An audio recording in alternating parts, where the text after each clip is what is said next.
गब्बर सिंह, अपने आदमियों से कह दो कि अपनी बंदूकें फेंक दें।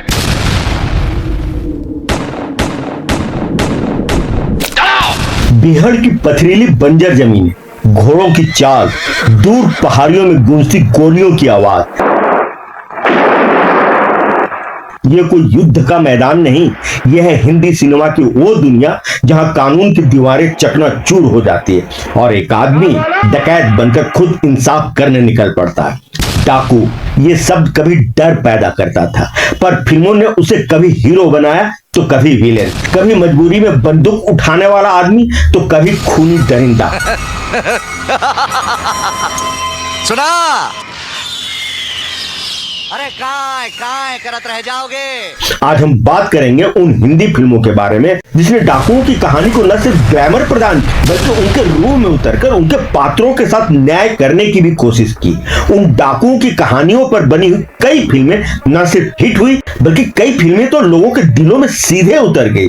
आप फिल्म जिस देश में गंगा बहती है से लेकर गंगा जमुना, मेरा गांव मेरा देश, शोले, गंगा की सौगंध, दाता, डकैत, चंबल की कसम, बैंडिट क्वीन और पान सिंह तोमर जैसी फिल्मों को देख लीजिए। सब में आपको यूनिक कहानी मिलेगी। हर फिल्म में जिसमें हीरो डकैत बना हुआ होता है वो कभी ना कभी जरूर अन्याय, जुल्म और शोषण का शिकार बना हुआ होता है। ऐसा नहीं है कि इन डाकुओं को इन फिल्मों ने ग्लैमराइज नहीं किया है, जरूर किया है और कई बार किया है। मिसाल के तौर पर शोले को ही देख लीजिए, लेकिन वो भी एक ब्लॉकबस्टर फिल्म रही थी।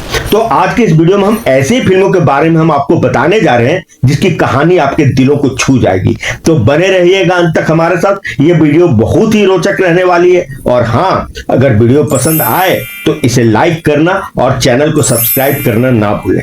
तो फिर चलते हैं एक अनोखे जर्नी पर। फिल्मों में डाकुओं की कहानी बहुत लंबी है, लेकिन इसकी शुरुआत करते हैं 1960 में आई फिल्म जिस देश में गंगा बहती है से। इस फिल्म ने ही डाकुओं के जीवन पर आधारित फिल्में बनाने का एक ट्रेंड शुरू किया था। इस फिल्म में प्राण ने राका डाकू की भूमिका की थी जो कि सुपर डुपर हिट हुई थी और उसके बाद तो एक सिलसिला ही शुरू हो गया था डाकुओं वाली फिल्म बनाने की। इसके गाने भी खूब हिट हुए थे। और फिर उसके बाद आई सुनील दत्त की फिल्म मुझे जीने दो जो कि साल 1963 में रिलीज हुई थी। यह फिल्म चंबल घाटी के डाकू मान सिंह के जीवन पर आधारित थी। वैसे देखा जाए तो बॉलीवुड के सभी बड़े हीरो ने पर्दे पर डाकू की भूमिका निभाई है। दिलीप कुमार ने साल 1955 में फिल्म आजाद में और साल 1961 में फिल्म गंगा जमुना में डाकू की भूमिका निभाई थी। गंगा जमुना फिल्म के गाने और दिलीप कुमार और बैजंती माला की जोड़ी काफी हिट हुए थे। तो जुबली कुमार, राजेंद्र कुमार भी इस मामले में पीछे नहीं थे। उन्होंने भी फिल्म सूरज में जो कि साल 1966 में रिलीज हुई थी डाकू का रोल किया था। वहीं सुनील दत्त ने तो इस मामले में रिकॉर्ड ही कायम कर दिया था। उन्होंने कुल 17 फिल्मों में डाकू का किरदार निभाया था, जिसमें साल 1963 में आई फिल्म मुझे जीने दो, 1971 में आई फिल्म रेशमा और शेरा, साल 1973 में आई फिल्म हीरा और साल 1974 में आई फिल्म प्राण जाए पर वचन न जाए। कुछ खास फिल्में। सुनील दत्त की रोबीली पर्सनैलिटी, दमदार आवाज और बोलती आंखें और उस पर से घनी मूंछें डाकू की भूमिका में जान डाल देती थी। अगर खुलकर कहूं तो डाकू के रोल में सुनील दत्त साहब मेरे ऑल टाइम फेवरेट हैं। सुनील दत्त के बाद विनोद खन्ना ही एकमात्र ऐसे हीरो थे जो डाकू के रोल में खूब फपते थे। विनोद खन्ना ने फिल्म मेरा गांव मेरा देश, पत्थर और पायल और कच्चे धागे जैसी फिल्मों में डाकू की भूमिका की थी और खूब नाम कमाया था। इन फिल्मों के गाने भी खूब हिट हुए थे। फिल्म मेरा गांव मेरा देश का ये गाना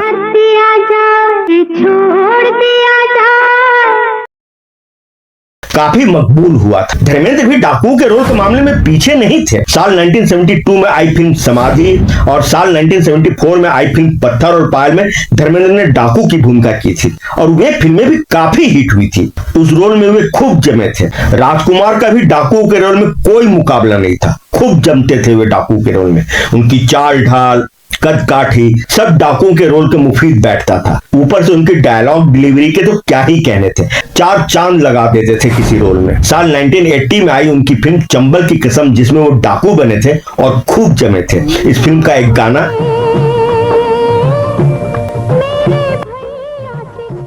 आज भी राखी के वक्त जब बजता है तो मन के कोर को भिंगो जाता है। तो अमिताभ बच्चन भी भला कैसे पीछे रहने वाले थे।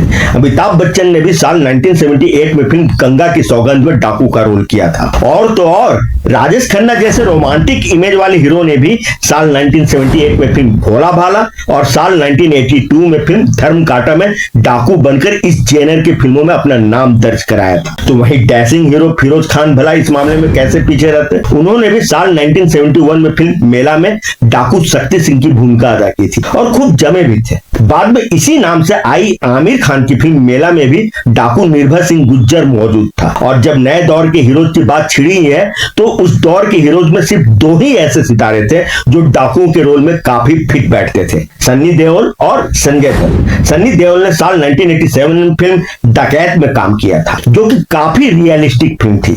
तो संजय दत्त ने भी साल 1986 में फिल्म जीवा में और साल 1995 में जय विक्रांता में डाकू बने थे। फिल्म जीवा का एक गाना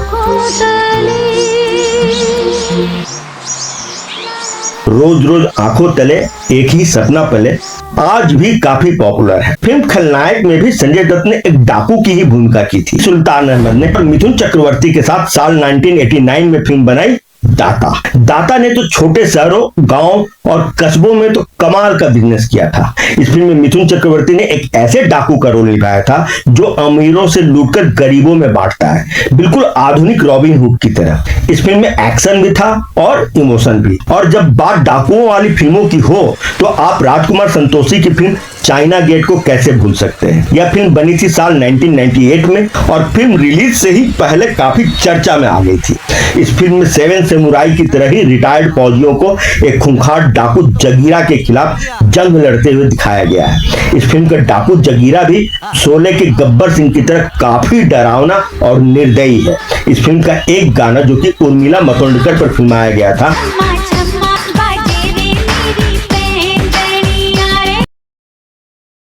छम्मा छम्मा चार्ट बस्टर बन गया था। तो वहीं अभी कुछ साल पहले ही साल 2019 में डाकुओं के जीवन पर आधारित एक और फिल्म आई थी, सोन चिड़िया, जिसमें सुशांत सिंह राजपूत, मनोज बाजपेयी और रणवीर शौरी ने मुख्य भूमिकाएं निभाई थी। इस फिल्म में गोलियों की आवाज कम और मन की बेचैनी ज्यादा सुनाई देती है।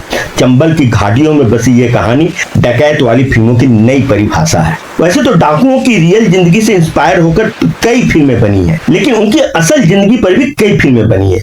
उनमें से सुल्ताना डाकू, फूलन देवी, वीरप्पन, मलखान सिंह और पान सिंह तोमर कुछ प्रमुख फिल्में हैं। सुल्ताना डाकू की प्रेमिका और पत्नी पुतली बाई के नाम पर सन 1972 और 1999 में 2 बार फिल्में बनी। तो साल 1994 में आई फिल्म बैंडिट क्वीन फूलन देवी की सच्ची कहानी थी। इस फिल्म में दिखाया गया था कि कैसे गांव की एक मासूम बच्ची अपनों और गैरों के जुर्म की शिकार होकर बन जाती है देश की सबसे खतरनाक डकैत। इस फिल्म में वो सब दिखाया गया है, रेप, जातिवाद, शोषण और बदले की आग, वो भी काफी रियल तरीके से। इस फिल्म में सारे पर्दे हटा दिए थे।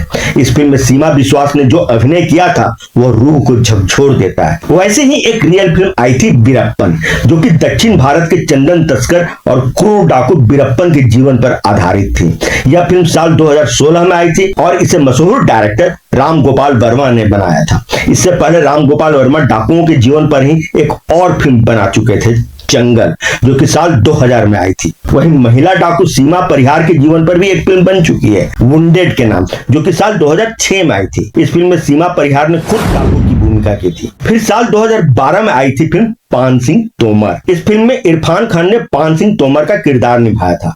इरफान खान ने ऐसा अभिनय किया जैसे वो पान सिंह ही बन गए हों। उनकी आंखों में थकान, होठों पर सवाल और मन में बगावत वैसी दिखती थी जैसे कि सचमुच में वे ही पान सिंह तोमर हो। ठीक इसी तरह साल 2018 में भी एक फिल्म बनी थी, दद्दा मलखान सिंह, जो कि पूर्व दस्युद्ध मलखान सिंह के जीवन पर आधारित थी। डाकू पर कुछ और फिल्में बनी है। साल 1957 में आई फिल्म 2 आंखें 12 हाथ, साल 1971 में आई फिल्म डाकू मान सिंह और साल 1973 में आई फिल्म बिंदिया और बंदूक। इन सभी फिल्मों में एक बात कॉमन थी, डकैत कोई जन्म से नहीं बनता, हालात बनाते हैं। कभी कानून का मजाक, कभी प्रेमिका की मौत, कभी बहन का अपमान और कभी समाज की बेरुखी। डकैतों की इन कहानियों ने हमें सोचने पर मजबूर किया है कि इंसाफ का रास्ता हमेशा कानून से होकर नहीं जाता, बल्कि उसके लिए कभी कभार अकेले ही जंग लड़नी पड़ती है। तो दोस्तों, ये थी अब तक की सबसे ज्यादा रिसर्च बेस्ड डाकुओं वाली फिल्मों की कहानी। आशा है यह कहानी आपको जरूर पसंद आई होगी। आपने इनमें से कौन कौन सी फिल्में देखी है और कौन कौन सी फिल्में खूब पसंद आई है, हमें कमेंट बॉक्स में लिखकर जरूर बताएं। वीडियो पसंद आया हो तो इसे लाइक और चैनल को सब्सक्राइब करना ना भूलें। तो फिर मिलते हैं अगले वीडियो में किसी नई स्टोरी के साथ। तब तक के लिए आप सभी को मेरा प्यार भरा नमस्कार। दिल से प्रेमी।